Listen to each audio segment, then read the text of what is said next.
Alright, so kamusta po kayo mga ka-humble, no? Well, I hope that we are all doing good po. So, bali sa bidyong ito ay pag-uusapan po natin ang pinagmulan ng pangalan ng Valenzuela City. Pero bago yan, kung bagong viewer ka po sa channel ko, ay huwag mo pong kalimutan na mag-subscribe.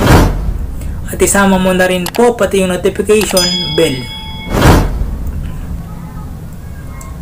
Alright, pero bago po tayo magsimula ay gusto ko lang po sanang i-shoutout si Melay Carmelotes sa pag-send niya ng star sa isang video natin mga ka-humble.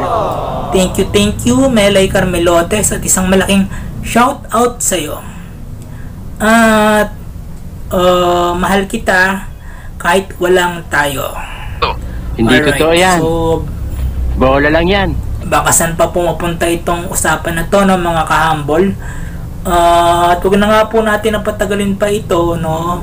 Well, I guess we should proceed to our discussion.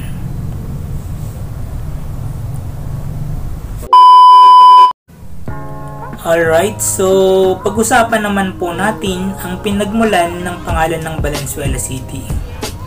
Okay. Alam niyo na po ba mga ka-humble na nagmula po kay Dr. Pio Valenzuela ang pangalan ng syudad?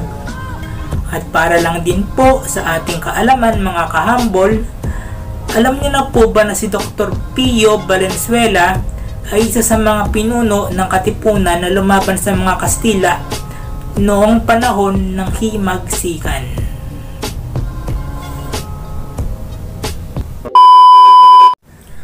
Alright, at hanggang dun lang po muna ulit tayo mga ka-humble, no? At sana po ay may natutunan po tayo.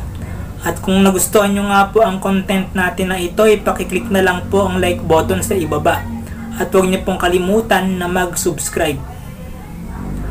And again, shoutout po ulit kay Melay Carmelotes, no? At salamat ulit sa star. Love you.